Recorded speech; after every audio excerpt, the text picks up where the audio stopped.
Today, it's Edwin's Monday evening property rant.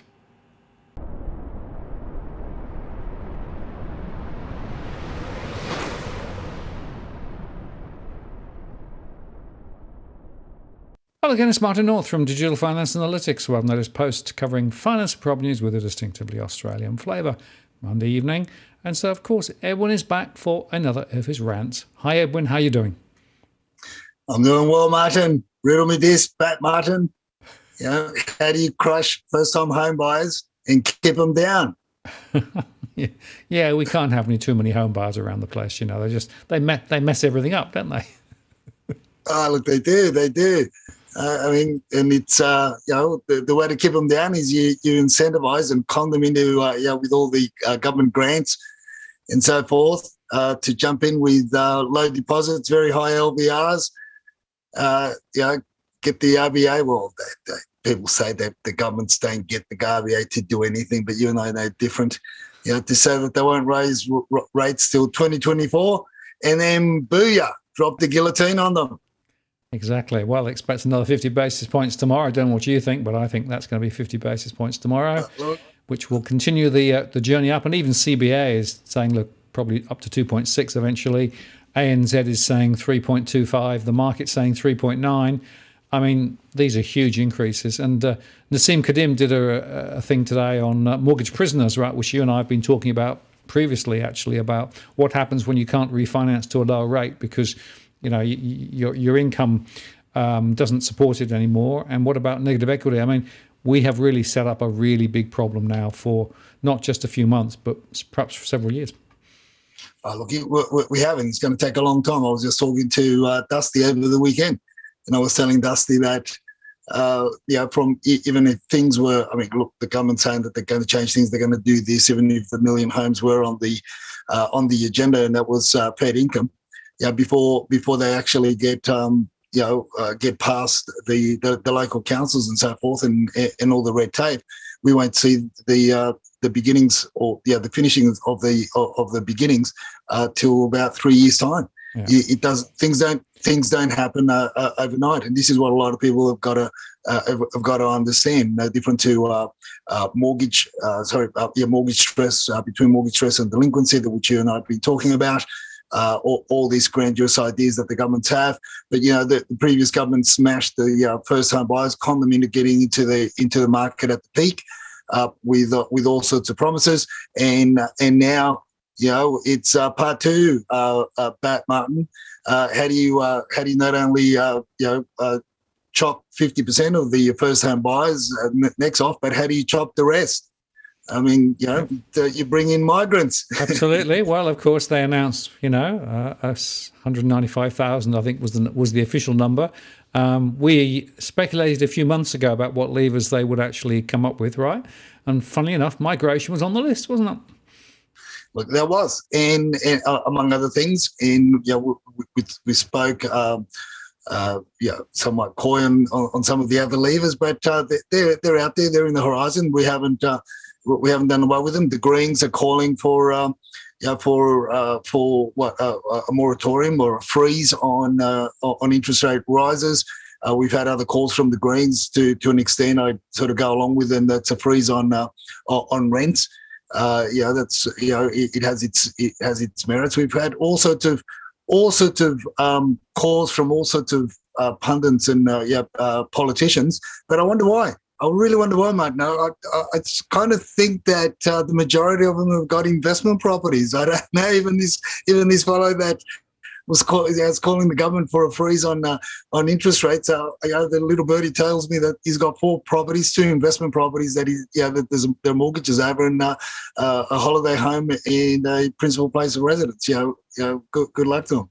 Well, The Guardian, of course, made that report the other day, which showed that a lot of our politicians have multiple properties, including multiple investment properties. And funnily enough, that might cloud their view as to what should be done. I mean, I'm just saying it might. You think? You think? I mean, look, it's just going from bad to nuts and to crazier. But you know what? What I say is just keep the film rolling. it's getting more and more interesting by the week and by the month. I mean, we're going to talk about some sad stories from our WeChat chatterers, as well as some very interesting stories as well. It is just getting nuttier by the month. But and look, we're going to introduce another topic to our show, and that is the Tom Panos Property Index. Yeah, I saw that. That'll be quite interesting, right? Because that's an index that moves around a bit, isn't it? Look, it does. It's got a lot of emotion. But hey, who doesn't love an auction? We're going to teach our audience as to how they can be the winners out of the whole auction process. But we'll expand that a little bit later on and see how you can save thousands by holding auctioneers to their own standards, or their own ploys as to the whole auction process. Reverse the tables, Martin. Reverse the tables. Yeah, it's important to understand the game and understand what the rules are, and then disrupt the rules and play it for your own advantage. That's the way to do it, isn't it? Well, look, it is. Well, let's start though with the WeChat chats, because there's some very important stuff going on over in China at the moment. Look, the serious things that are going on is that basically we've had we've got closures, and the WeChat chatterers over the weekend or just before the weekend started talking about new lockdowns that were being implemented over in China. Some are saying, Martin, that these lockdowns won't be, although they're talking about days and potentially only weeks. Some are saying that these lockdowns could run till the CCP have the big meeting in November, and really they want to control the population, because all sorts of things are happening there from an economic point of view, from a geopolitical point of view, from they're getting hammered from all sides, and obviously the world leaders have found out that lockdowns and keeping the people locked up and locked in the homes is the best way to control them. And second to digital currency, which we're about to get as well. But look, the interesting thing and how this affects us moving forward is if with these rolling lockdowns that they've got in Guangzhou is the biggest industrial hub that basically produce products that Australia gets, imports, and a lot of it goes to the construction sector. So if these cities are locked down like Chengdu, well, we're going to be in a lot of strife. Chengdu's in a lot of strife. Not only are they going through a major lockdown and people are going crazy trying to amass as much food as they can, but they've also been hit with the heat waves and so on. And so there's a lot of issues that they're facing there. So with all these issues, from lockdowns to heat waves and to floods and everything else that China's facing, well, it's going to affect us, Martin, because it's only going to be a matter of time, days, maybe a week or two before they start shutting down the ports again as well. But not only that, but as I said, Guangzhou is the major industrial hub of China, and a lot of the products that we get here in Australia come from there, whether it be finished products or raw materials. So, we can only expect a lot more pain with materials to do with the construction industry and moving forward. Yeah, and just something else from China. Of course, we got the date of their big political thing, third week in October, right? Now, date confirmed. So that'll be an important milestone too. So that might well modify some of the things that they may or may not do, bearing that date is there in the horizon. But meantime, I was reading a few analysts and they're all saying, well, these lockdowns, they could go on into next year quite easily now. There's no sense of changing trajectory on that. And as you say, more and more economic centres now are getting hit. So that's bad news for us down here in Australia from all sorts of ways. And as you say, building and construction materials, that's where they come from. So that's going to put even more pressure on local construction. Yeah, look, it will. And although we're now going to be getting migrants from other parts of the world, but let's, I've been looking at it and talking to a number of builders and people that are already bringing in, overseas the labour force in order to assist them in the construction with the buildings and developments and so forth. And it's interesting how they're talking about the people that are coming. They're not as as efficient as the Chinese people were, because don't forget, it took us about 10 or 12 years to really train them and educate them in how we like to do things, and they were just getting the gist of it. Now we've basically got to train a new breed of migrants, or a new demographic of migrants that are predominantly interested in IT, predominantly interested in the medical area, predominantly interested in education. They don't really gravitate towards the construction and that type of labour force, and more, but perhaps in the hospitality and retail. So we've now got these migrants, proposed migrants that are going to be coming. How long is it going to take before we train them? And again, it goes back to what we started talking about, how long it takes for things to turn around. So, perhaps we're going to have a shortage in the construction labour force for another 3, 4, 5 years. Well, also given the visa backlog, I was astonished just to hear how many visas are still being processed. I mean, it's lots and lots and lots and lots, and they're talking 21 months in some cases for visas to be processed. So nothing's going to happen quickly. No, they're not going to happen. There's over a million that are in the pipeline, but let's not forget that you and I have been talking about for over 12 months the backlog of the approved PR visas that have been given, and it's just a matter of time before they come over. So I mean, there's a spillover from all sides, and there's going to be issues coming from all sides.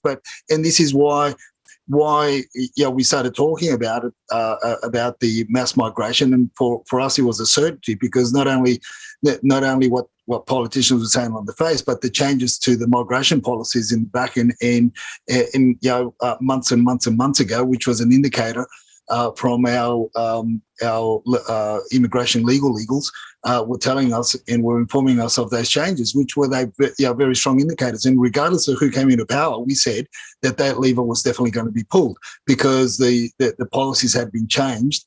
The immigration policies had been changed already, and they were in preparation for this mass migration. And we also talked about, we were talking about the 360,000 PR visa holders that were already granted over the 2 years that we really didn't have any immigration into Australia. And now pretty much the lever's been pulled, and it's just a matter of how wide the doors can be opened and how quickly.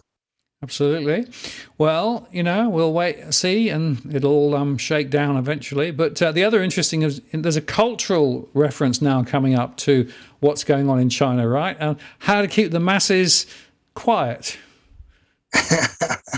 Look, they've been having issues. We know that the Chinese population is shrinking very, very rapidly, and the political parties there and the leaders are very concerned. We've got the young generation, Tang Ping, and then basically we're not going to buy anything. We are the last generation movements that are scaring the living daylights out of the CCP. But you know what? They've looked to the West for inspiration, Martin. It looks like they're looking to the West, and Hollywood has certainly influenced the West a lot. So they're taking a page from the books of Hollywood, and they are launching into romantic comedies in order to encourage the young people to fall in love and to form this family nucleus and have kids and live happily ever after, and forget about the fact that they can't afford a home, they can't afford a vehicle, and they've got no jobs. But hey, love conquers all, Martin. Love conquers all. If you're in love, you can live in a tent. So they're rolling out a mass amount of, and they're really funding a lot of these romantic comedies. And so, look, the big screens basically changed the Western world. And you saw I don't know whether you saw the Mein Kampf Part 2 of the world's leader over in America on I think it was Thursday or Friday our time. How that influences the world, and so look, it's the big screen, Martin. It's the big screen. So the politicians believe that this is the answer to the woes of shrinking population, and the young people are going to fall in love again and have a family and live happily ever after. Well, that's what Hollywood was all about for a long, long time, right? That's the Nirvana that's over there. So who knows? I suspect real life gets in the way sometimes. Look, it does, and unfortunately, there's also there's good and bad on both sides of the fence. Obviously, there's been a purge of the you would call the effeminate or the gay media influencers and announcers, and it's really been harsh, and the world hasn't taken China to account on that. But hey, that's their story, that's their side of the fence, and this is how they think they're going to reboot that population growth in China. Good luck, is all we can say, but because there's a lot more than a romantic family to keep a romantic comedy to keep a family nucleus together, as many families here in Australia are facing and are finding out. Yeah, good point. And let's talk about the local WeChat chats, because they're sort of sitting on the sidelines waiting for the RBA to move, waiting for properties to fall in value, and then they'll pounce, presumably, will they? Yeah, look, that's what they're saying, that they're basically waiting for them to pounce. Unfortunately, they're going to be pouncing on on a lot of the people that bought into the 2020, 2021 market with no upside. They paid premium. They've got no upside. They jumped into the renovators' delights without any connections with the construction industry or tradies, and also in the fully renovated homes that paid premium. And these are the first home buyers, of course, that I'm talking about, that are now bleeding, hemorrhaging, and are wounded, and they're going to pounce on them. That's the chat. Look, most of them are calling for a 50 basis points rise tomorrow, but I'm sort of sticking with Dusty and our new whisperer from Westpac telling us that it could only be 25. But then we'll wait and see. Let's wait and see. Okay, well, let's indeed wait and see. When talking about big numbers of, as we touched on earlier on, migration now 195,000, so that's up by 35,000 permanent migrants from previously. Just add a little bit more spice to the property market, huh? Well, that's right. I saw your video on the rental stress and everything that's going on that we've been talking about for a while. And I guess this is for us with our rant. This article is really part 4 of our our heading, the forgotten people. What about the local renters? Because it's certainly the government of all persuasions, the governments and of from state, federal, pretty much have forgotten about, and also you would say the locals as well have forgotten about the renters and the little friends.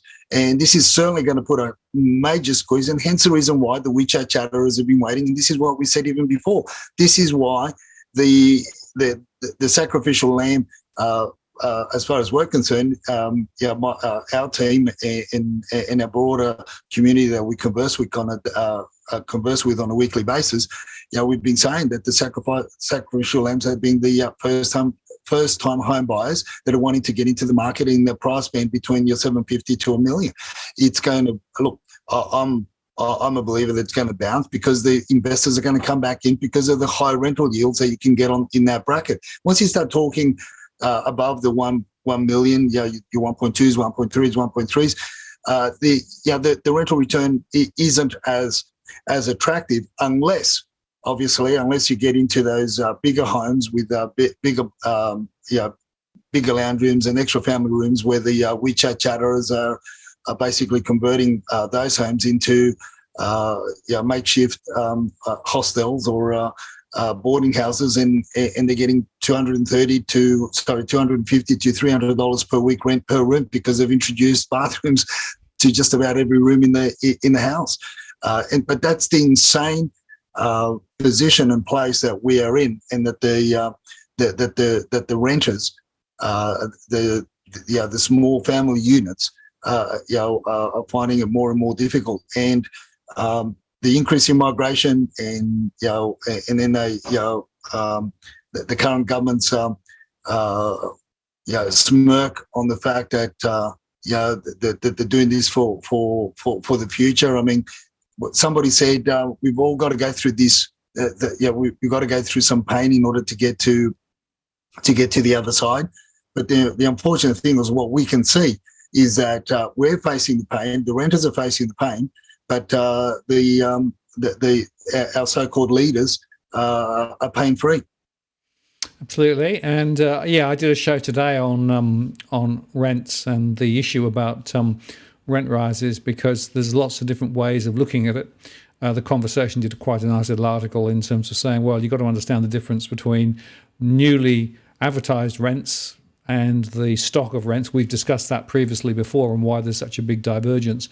But I also made the point, it's not actually the only story in town. The real story are those renters who are still paying their rents but are struggling to do so, because they are the ones that are going to get more and more into difficulty ahead, simply because the inflation's still running hot. We are going to see some rental rises as well. And just bringing another 35,000 people in, well, most of them will probably start by renting, so it's going to put more pressure on rents in some of the major urban centres, and there isn't necessarily the supply there. So this is going to be a really, really horrendous period for those in the rental sector. And, of course, we've got more people renting than ever before, simply because of the failure of housing affordability more broadly. Well, that's right. And this is where the government's present and past have just got it so wrong, because a lot of this should have been foreseen from before. I mean, look, there are a number of things that are at play at the moment. You've got 1.2 million vacant homes or properties around Australia. The majority of them will be apartments, of course. We've got the new population that are coming in, or the new migrants that are coming in, are going to be more centred looking more towards the freestanding homes, because that's what they're going to be aspiring to own and earn, and it's basically small families that are going to be coming in with work visas. So you've got this pressure on freestanding homes, all the smaller to medium density developments, which local councils have created so much red tape, but yet all these monstrosities of lackluster high-rise developments that have sprung up everywhere, that are uninhabitable, and people really don't want to move into those shoeboxes or live there, or if they do, it's a short-term affair. So you've got all these issues that are just culminating over the years, and now they're telling us that they're going to fix it. And on top of that, they've taken $537 billion from the super funds to go towards affordable housing and the like, in order to so-called alleviate the issue with the rental stress. But again, we go back to the timing, Martin. By the time they get the DAs, they get the approvals, they get the development approvals, and they start building till they're finished, it's 3-4 years down the track. And that's if we don't have ongoing and rolling issues with supply chain issues from China, because most of the materials come from China. Absolutely. Yeah, it's a wicked problem which will take a long, long time to solve. Now people are very myopic in terms of thinking about it, aren't they? What about the numbers, though? Interesting things happening with the numbers, I think. Well, look, they are. It was very, very interesting. It looks like last week in monitoring the numbers from our chat on Monday to the weekend, I sort of got the feeling that spring hasn't sprung as yet, or hasn't been very springy. So look, the numbers have been very, very weak, and this time around, we've actually got less startup on numbers than last week. It's actually funny because we didn't have a retraction in for sale listing numbers in Sydney over winter, and yet in the first listing week of spring, we've got somewhat a bit of a retraction. It's small, but it's nevertheless, you need to pay attention, because last week's numbers from Monday's Rant till Friday, we didn't really get much of a rise in numbers. It was probably about 50% new listings on market than all weeks throughout winter. So, look, there is logic to this, and it's because at the moment we're not getting a lot of people are taking listings off market because they're not meeting the prices that the agents told them that they were going to get, and at the new listings on market aren't matching or superseding the ones that have been taken out. So we're not seeing that for sale listing numbers growth as yet. So we're still going to keep a very close eye on it over the next week or two, just to see how these trends and how many more people are going to be being persuaded more to take the properties off market. And again, this goes back to the people that you and I talk about, the people that are more or less testing the market or just seeing what prices they're going to get, or if it's a good idea. Because if they're not getting the price, so these are the people that don't really have to sell. The ones that are going to stay on market are people that have to sell, must sell. They've got no option but to sell. No, that's right. But there are a lot of people, as you say, who kick the tires and have an expectation of a certain price level, and if they aren't able to achieve it, they're not going to do anything. And there's quite a few of those around. I see them in my surveys at the moment. And there's a bigger and bigger gap, actually, Edwin, between what the market is actually saying the value is and what their expectation is. So it's a real interesting conundrum now. So many people are just way off where the current market value of their property actually is. Well, that's right, and this is again going back to the whole thing about time. It takes time for the conversations between the agent and the vendors to filter through and make the vendors aware of where the real prices are. Look, it also takes time for the agents to start changing their behaviour in buying listings. In other words, going in at a very high, giving the vendors a very high expectation, in thinking that they're going to, as the lingo goes, basically crunch them down into accepting a lower value, and it's hard. So unless there's a lot more being played out in the mainstream media, be it on over the radio, over the TV, or any other mainstream, or even articles that may read online from the mainstream media with regards to property drops and the slowing down and the effect that the rate rises are having on property. Until that is well and truly digested, you're not going to see those changes. But so the gaps between the expectation and the what's offered on the day of the auction, it's going to be very vast. But we see now those gaps are being shortened, and people are starting to come to terms with the lower price market, the expectations that people want. In other words, they're meeting the market. But at the same time, what we're also noticing is that there's a lot of the vendors must be going through a lot at the moment. They're going through a lot because there's not a lot of confidence in terms of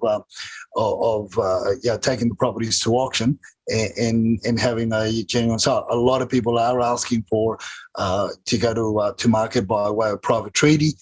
Because they're just scared of auctions and the auctions results that have been coming out of late. So I don't blame them, and hence the reason why we've got very low auction numbers on market, given the fact that again, typically when spring starts is when basically people like to be the first cab off the rank and get the property sold by way of auction. But this time we're going more to a private treaty type of scenario.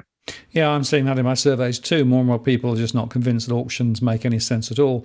And you shared also a recent conversation, which I really just sums it up quite nicely, right? So this is basically saying vendors are being put off by the reality check, reduction in listings. The question is, will there be enough new sellers coming in or not? And what about the first home buyers? I mean, all the things we've been talking about, really. Yeah, look, it's conversations that I have with our clients, and just trying to also keep them abreast and also keep them realistic. Look, again, this is just a conversation with a client. So and this is, but in general, it gives you an insight, a bit of an insight as to what's happening in his market, in his area, as I talk about there in the conversation with regards to the demographics, the trends, because that is what makes up the vast markets that we have in Sydney that you and I talk about, and the many reasons that people have got to take into account before they go and buy, before they sell, or before they rent. More importantly, having a better and a stronger understanding of the area that people want to live in, like your very what you call a granular look at a region, at an area, to people can have all that data before they go out and make a decision, because regardless of the fact that the properties in some areas have dropped 10%, 15%, in some areas we're already seeing drops back to 2018 prices, it's still a lot of money. And it's still a lot of money when you're also talking about the higher interest rates that you've got to pay on the loans. And the standard of living, the cost of living has also become a lot higher as well, and costlier. Absolutely. Well, it's a continuing process, and it's not over yet. So, higher rates and the CPI continuing to be in the wrong place. Power prices continue to rise. All of those things are in play. And in fact, Tarek, of course, put out quite a nice little summary, which also covered both the auctions, Sydney 36.8, Melbourne 49.5. Sydney remains weak, he said. But also, interestingly, that the house price drifts are now accelerating. And of course, CoreLogic's information was quite significant, showing falls everywhere pretty much now. Yeah, look, and the reason why we share this is because it shows again the sentiment, the real sentiment that's out there. And look, I guess for our followers and our viewers, if you play it right, and if you're a student and you've done all your due diligence and you're looking at buying, look, there are, using the data, using the information, and having a broader understanding of the market and what's at play.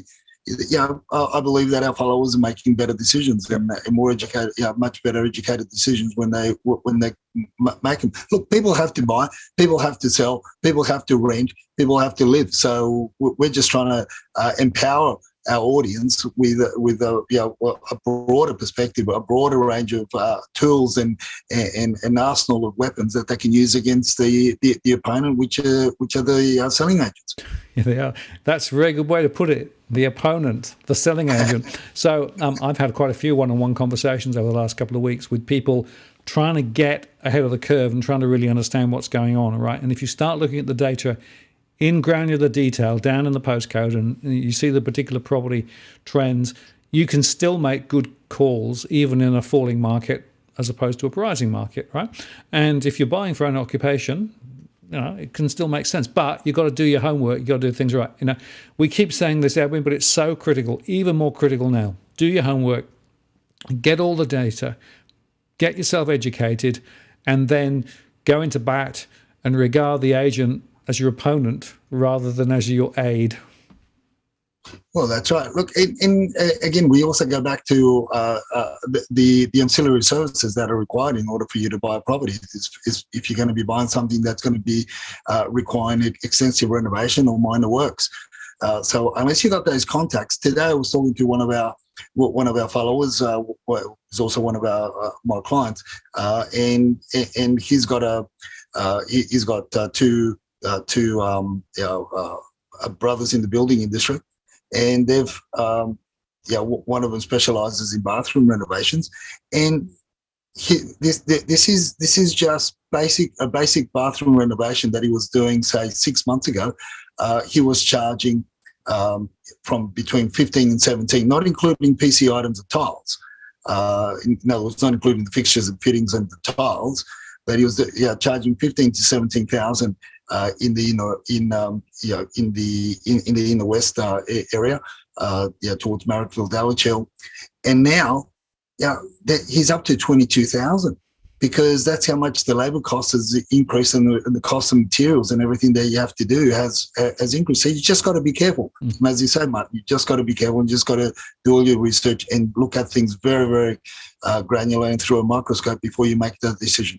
Absolutely. That's what we are trying to underscore, isn't it? Be careful, do your due diligence, don't overcommit too quickly, and make sure you've got all your ducks aligned.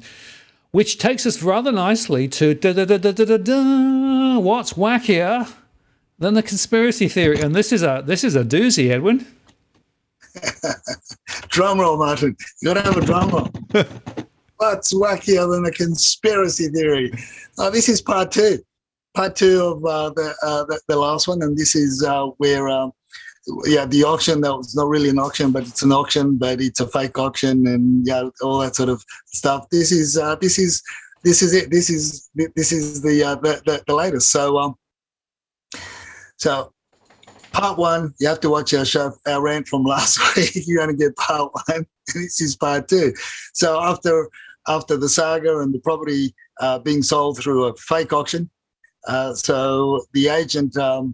The agent calls the vendor and says, well, this is basically saying, well, I've got to issue you with an invoice of $900 now for the auctioneer. It's just, what? That it was a fake auction. Yeah, but at the end we have to call the auctioneer anyway, and blah blah blah, and it's $900. He goes, Are you insane? I mean, but it's interesting to me. It's really the whole dynamics and how agents and selling agents really manipulate their clients. Yep. Not only to take them on board with a very high expectation, and in a matter of 3 to 4 weeks, basically drum it into their head that by the way, that expectation of X amount of $1 million has now been cut short by about 12% because I really gave you BS on the expectation. But we got to and the interesting thing is in the talk is what they say is you've got to meet the market. It's this whole thing. You've got to meet the market. Well, what happened to the market 3 weeks ago when you were telling me you could get me 10, 12, 15% more, and now you're going to hit me up for an auctioneer? So I basically said to him, well, you know what? Maybe you should just send them a fake payment. Absolutely. Well, fake auction, fake payment, it seems to align quite well. But it underscores that people need to be quite careful here, because you can easily end up being bounced into situations that are not actually in your own interests. And I was talking to a couple of agents down here locally who have recently switched from one sort of home to another home, right? And they're trying to corral all of their clients and all of those properties that were sort of on the way in to be listed later, to sort of move them from one to the other, right? So there's no loyalty between them, no loyalty at all. It's all in their own interests. Of course it is. And this is what a lot of people, they just don't get. They really don't get. And this is where people should have got to, we'll talk about a little bit more on the tips as to what they can do. But this is where now vendors, because I'm sure we've got a lot of vendors as well that watch our show. You've got to be diligent with how you approach agents, who you get to work for you, and how you scrutinise what they do and how they do it. Yeah. Because look, shenanigans just won't get you to the price point that you want to achieve. Work will get you to the price point that you want to achieve. This BS 15, 20, half an hour open house inspections on a weekend aren't going to get you to the price, or as close as possible to that price expectation that you may have had 2, 3, 4 weeks ago. A quick auction campaign or these BS campaigns that they're promoting now, sale by tender, and all these shenanigans. It's really just to manipulate not only the buyer but you, the vendor, to corral you to accept the lower price. That lower prices, because at the end of the day, they're not really working for you. And when you divide the amount of hours a selling agent works on a property, like a lawyer, if you look at it like a lawyer works on a case, if you look at it, how much time they spend on your property, open for inspections, preparing the home for sale, and all that. I did a summary of that and a video of that years ago, and it worked out that on average it was about 17 hours from start to finish on the these are the averages and across the board. But yet, so the average commission per hour, or the fee per hour that people were paying a few years back when I did this, was some close to $1,452 or $57 per hour. That's how much you're paying the agent. And what are they doing for it? What are you paying them for to do? But sometimes I sort of think vendors are paying the agents to basically slap them silly and really beat the crap out of them to accept the lower price. Absolutely. Let me just make this point. There are some good agents around. There are some agents who do the right thing, are squeaky clean, and actually can get a good deal done. The difficulty is you got to try and separate the sheep from the goats. That's the complicated part, because there are also some that will sell their grandmother quite happily to get a deal. And I don't know any way, Edwin, short of asking lots of questions and long interactions, to work out whether you've got a good one or whether you've got one of the ones that will steal a grandmother. That's the problem. Well, I think what you meant to say was you got to separate the sheep from the wolves. Okay, yeah, fair enough. Sheep and wolves. That's probably right. But it is tricky, isn't it? It really is tricky. Oh, look, it is. It is, and look, I get called in from time to time to help. I don't have a sales office anymore, as you know, but I get called in because of my relationship with a lot of our clients, and I get called in to help people to assist them with the sale. And my job in that process is to interview the local agents, see who's going to be basically give my client, because that's what they're contracting me for, to act for them on their behalf in interviewing the clients, because I've got an understanding of the industry, and I've got an understanding of what they are capable of doing, and what the fee, more importantly, also what the fees are, and why they're charging certain things. So and that's something that unless like you say, Martin, it's very difficult. And the only other way is to really, you're going to be testing the agent, which a lot of vendors do, is they basically attend the open homes from the local agents that they're having, and see how they behave, and see how genuine the conversations are, and whether they how they basically come across on the day. And then of course there's that thing. There's that gut feeling as well. Well, I often say to people, if you're thinking of employing an agent, see how they're like. Go and look at their other ones, the open homes in the area. You'll learn a lot very quickly. You can tell within 5 minutes, I think, if you go into an open home. That will tell you probably more about the status of the agent and how he or she is thinking than almost anything else.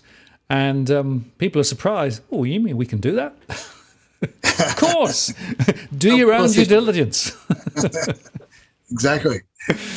Yeah. Well, let's move on to talk about a couple of the articles, right? So this is the one that really is worth talking about, right? Talk about vested interests, right? So the Greens are now calling to pause interest rates until after the budget, and they're also talking about freezing electricity prices. They're freezing everything, really. I wonder why, Edwin. I wonder why. Well, look, I've come to the conclusion that the property market unites everybody. It's that elixir of life, of peace and tranquility. It's that it gives you that sense of hippiness, is all I can call it. It's united everybody, united all the parties. They all come together as one. It's amazing, isn't it? It's a miracle. Yes. It really is a miracle. It's the Messiah has come. Look, we talk about vested interests. Seriously, hands up. hands up. We should really go to the Parliament House and ask the one question that the Speaker of the House should ask one question. Hands up those that don't have an investment property, and if one or two put their hand up, they should be kicked out of Parliament House because they're not in unity. Absolutely, the majority is to have many properties, right? So Yes. and you've got to ask the obvious question: if you are sitting on a portfolio of investment properties, and you are in the Parliament and you are being asked to make judgments about what to do and what not to do, can you honestly, hand on heart, say that you are not directly or indirectly influenced by the fact that your own personal finances are going to be impacted, right? Of course. That's the key question. And it's pretty obvious the answer, isn't it? That's correct. And that's what I put up on Twitter. Can we have a freeze on council rates, electricity and water bills, take politicians' wages back to pandemic levels, and stop travel payments? Oh, and not allow politicians to buy any more brown paper bags. Not until we have a full disclosure of the property portfolio. Exactly. And, there is a bit of disclosure, but it's a bit sort of flaky around the edges. The Guardian article I mentioned earlier on makes mention of.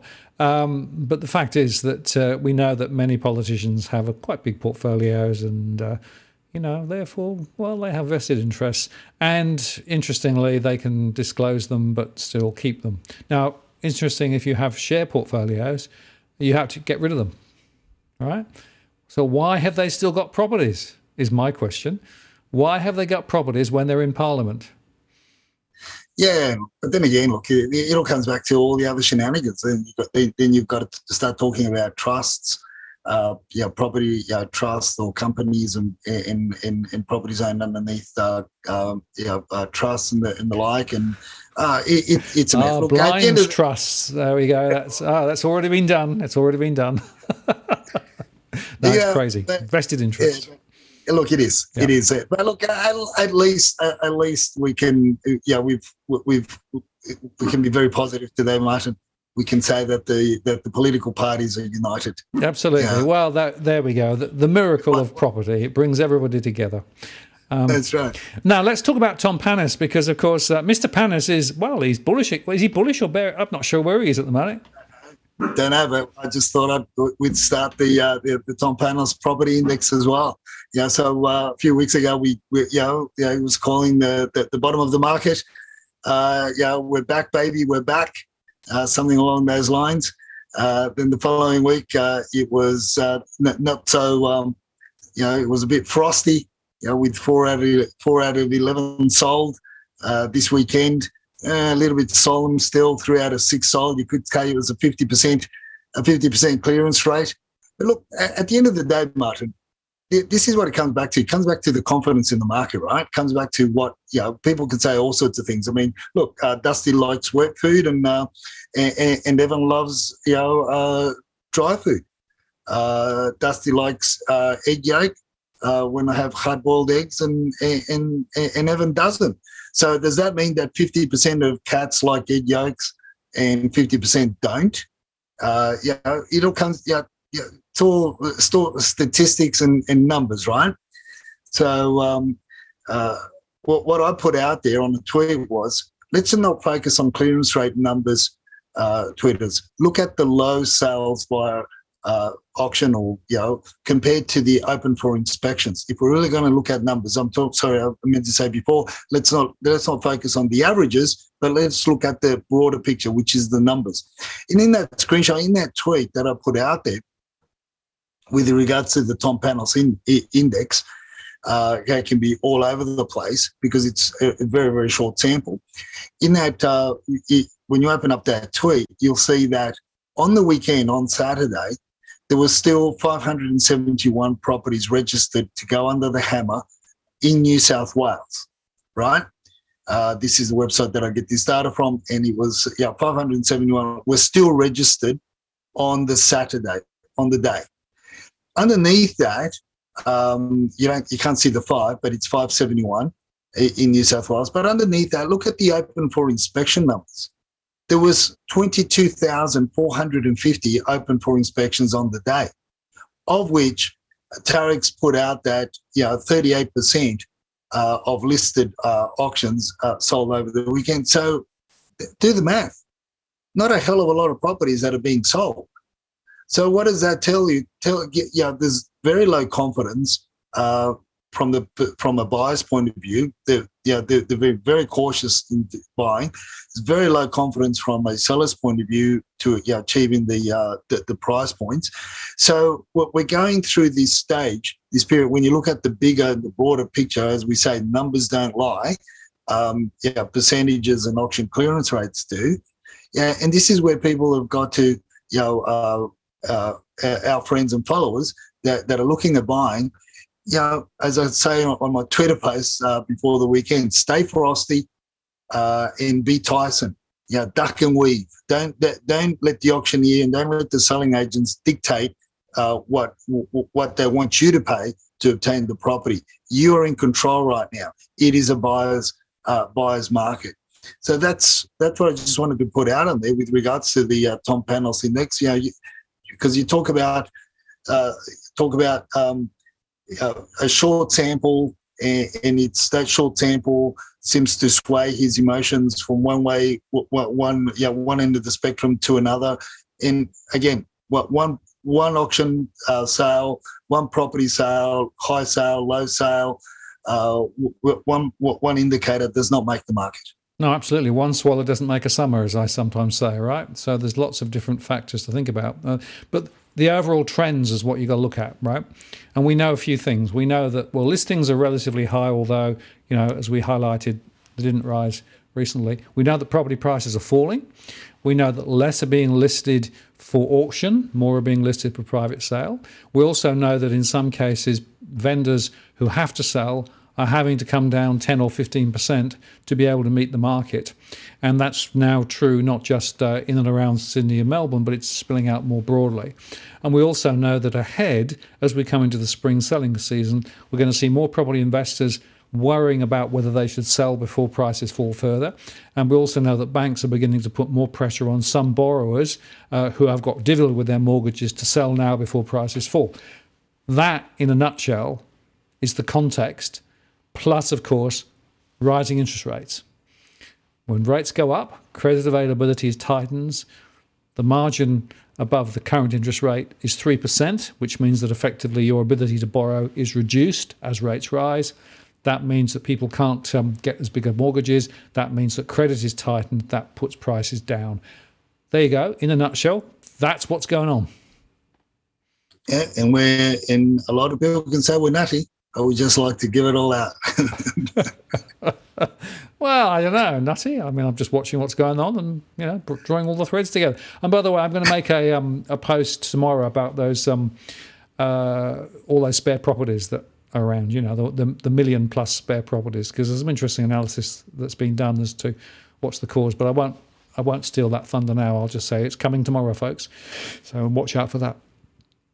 Yeah, it'd be good. And look, it leads us to the tip of the week, and it just look, everybody loves an auction. We all love auctions. We've been watching all sorts of auctions, and I guess the Australian pastime, is the auction clearance rates and going to your local auction, I guess, on a Saturday.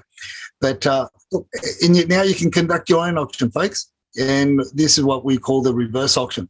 And this is where we basically get the agents to bid down on the commission fee, and also, more importantly, on the marketing fee that they want to charge you in order to present to take your property to market. Now, here's a couple of pointers. We're in a period of time where the agents will tell you, number one, they'll tell you that you need to spend a lot more in marketing in order for your property to be seen online. So they're going to get you to splash a lot more. So the $5,000 fees that they would charge in the good market, now they're going to say you basically got to spend $10,000. You got to double your marketing fee in order to expose your property to a broader audience, a broader community, for them to be able to do more with your property. Be careful with that, because it's the same bloody campaign. In the up season, low season, everything. It's the It's the same price across the internet, and what they do is really no different. It's just the spin that they put on the pressure that you're under as a seller, and then you start believing, because their sales strategy, because they know that the commissions are harder to get right now, and as you and I have been talking about, Martin, it's not necessarily the first agent that sells the home in a slow market. It's the second agent, and in some cases you could go into the third agent doing the sale. So in order for these agents to get a drink along the way, they will up the ante on the marketing fee, which costs you up front, which more than 50% of that goes into their pocket anyway, right? So that's the first thing that you got to be careful on. So you got to get them to reduce that. The second one is the commission. The commission, again, they'll tell you the story. It's a hard market. In order for us to do things and for our office to do more and to do this and to do that, we got to charge you more on commission. The average commission currently is 1.65 across Sydney. That's the average commission. But when you look at it from a percentage across to the average price of a home being 1.4 million, do the math. So that's the average, and then work out how much that is. But they'll say to you, now, we're going to charge you more by way of commission because our office has to do a lot more. Well, you should have been doing that anyway. That's what I'm paying you to do anyway.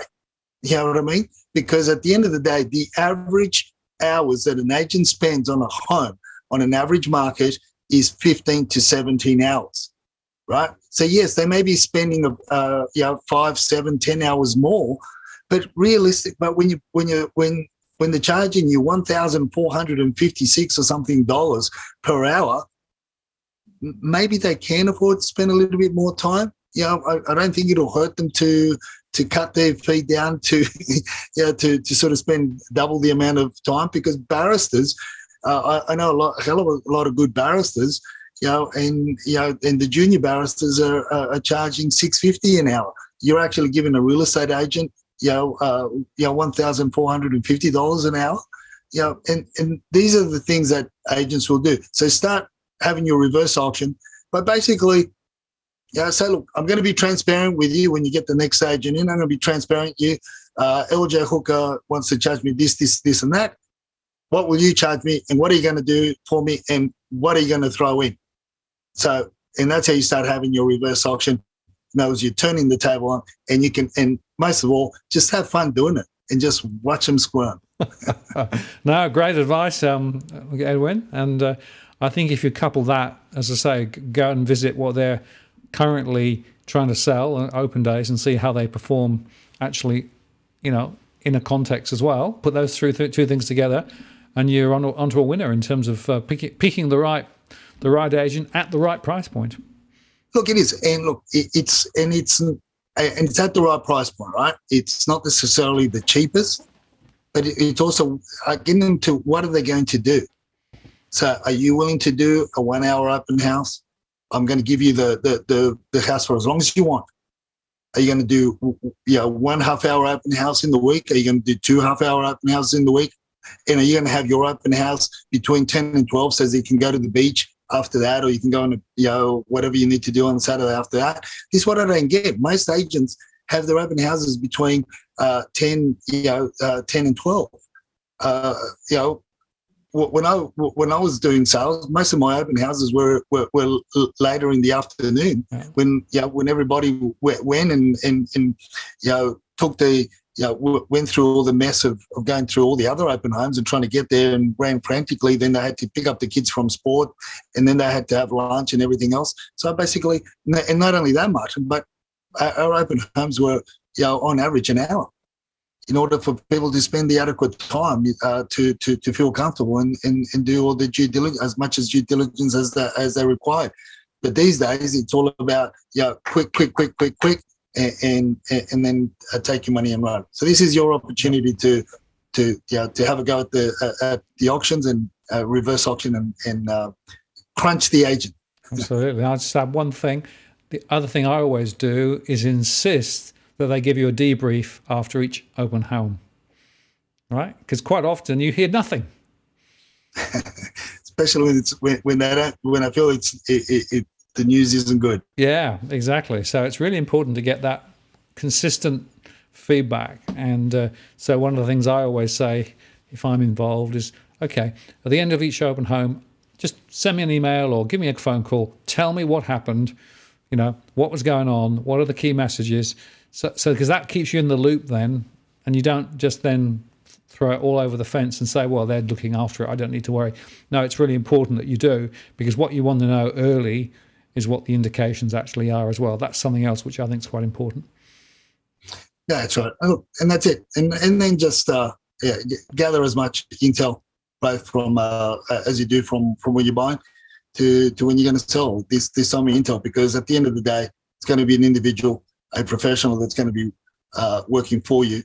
And you're going to be paying them a fee. And these days, as I said before, and as I've been saying for a long time, people selling agents have taken more interest, a keener interest in the commission that they're getting up front by way of the marketing fee than they do by the results at the end. Because at the end of the day, getting an extra 50, 60, 100,000 for your property by working a little bit harder doesn't mean a hill of beans from them. When the average commission is 1.7, that just represents $1,700 more in their pocket, which they're quite happy to do without, because you've already paid them a hefty sum along the way, and you've given them a good commission at the end. So you've got to make sure that they're working for you, not against you. Yeah, great advice, Edwin. Well, thank you very much. And I think a good way to finish the show again tonight, just to underscore to everybody that you can do things on the way through. You can keep control. And, if you do that, then effectively you're going to end up with a much better outcome. But you probably will have a less happy agent. They don't like to be micromanaged, do they? They certainly don't. But on the other hand, as you say, they are providing a professional service. And to that end, it's appropriate that you actually manage them appropriately. Edwin, thanks very much. Appreciate that. We'll do it all again next week, I guess. We definitely will, Martin. And let's see what comes our way that we can talk about in all our different segments. See you later. Take care.